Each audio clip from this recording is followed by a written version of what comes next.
Sa pagpapatuloy ng FPJ's Batang Quiapo, Nag-usap ang isa sa mga kakilala ni Roberto at binalaan siya tungkol sa paghihiganti sa mga Montenegro.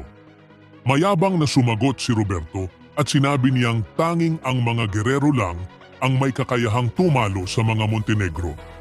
Dahil dito, natuwa ang kausap niya at sinabing kaya siya lumapit kay Roberto dahil alam nila ang lakas at kakayahan ng mga gerero sa laban. Kinausap naman ni Tanggol sina Ramon, Don Julio at ang iba pa nilang kasamahan. Pinaalam niya na kahit mahina pa sila matapos ang mga nangyari, hindi sila aatras. Magtutulungan sila at handang magpakatago kung kinakailangan para maipaghiganti ang kanilang pamilya laban sa mga gerero. Para kay Tanggol, ang pagkakaisa ang magiging panalo nila sa laban. May kumatok sa bahay ni Napunggay at agad niya itong binuksan. Nagulat siya nang makita si Tanggol sa pintuan. Inilabas niya agad ang kanyang baril at itinutok kay Tanggol. Pinaalalahanan na sinabi niya nang sa susunod na magkita sila, kaaway na niya ito. Nagtataka si Punggay kung bakit pumunta pa si Tanggol doon, ngunit sinabi naman ni Tanggol na kung iyon ang gusto niya, sisiguraduhin niyang kaaway na rin niya si Punggay sa susunod nilang pagkikita. Paglabas ni Tanggol mula sa bahay ni Napunggay, dismayado siya. Hindi niya alam na may mga taong nag-aabang sa kanya sa labas. Agad siyang nakilala ng mga ito bilang isa sa nambugbog sa kanila noon at sinabing ang kapal ng mukha nitong bumalik pa sa lugar nila.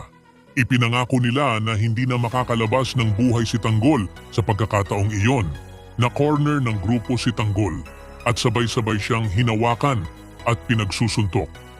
Ngunit mabilis itong nakabawi at ipinakita ang lakas niya sa pakikipaglaban.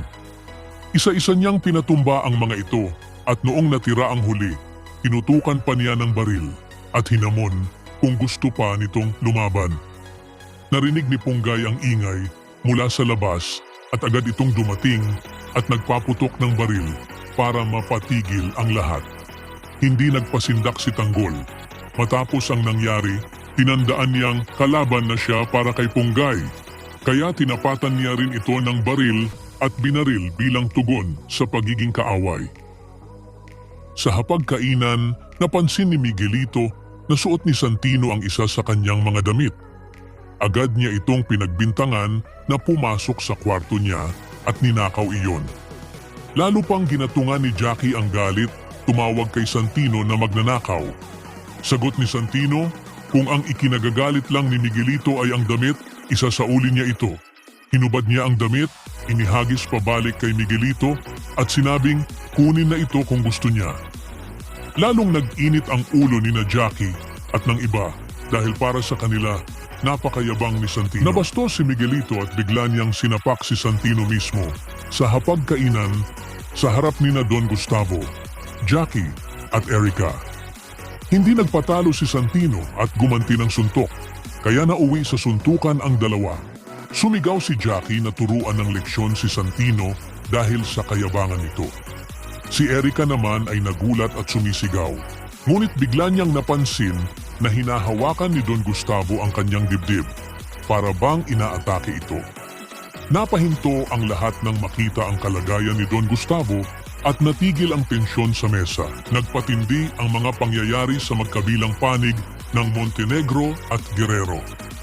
Habang si Roberto ay naghahanda ng sariling paghihiganti, pinagtibay naman ni Tanggol at Ramon ang kanilang alyansa upang lumaban bilang isang pamilya. Samantala, nagkaharap sina Tanggol at Punggay bilang ganap na magkaaway at lalo pang tumindi ang galit sa pagitan nila matapos mangyari ang pagsalakay kay Tanggol sa labas ng bahay. Sa kabilang banda, lumala rin ang sigalot sa pamilya Guerrero nang mauwi sa suntukan ang pagtatalo ni na Santino at Miguelito hanggang sa inatake si Don Gustavo na biglang nagpatahimik sa lahat. Ang kabuuan ng mga pangyayaring ito ay nagpakita ng lumalalim na tensyon, lumalawak na hidwaan at papalapit na malaking sagupaan na hindi na maiiwasan. Ibahagi ang inyong salubin sa comment section. Huwag kalimutang mag-subscribe at i-click ang notification bell para hindi ninyo mamiss ang susunod na kabanata ng Batang Quiapo. Maraming salamat sa panunood.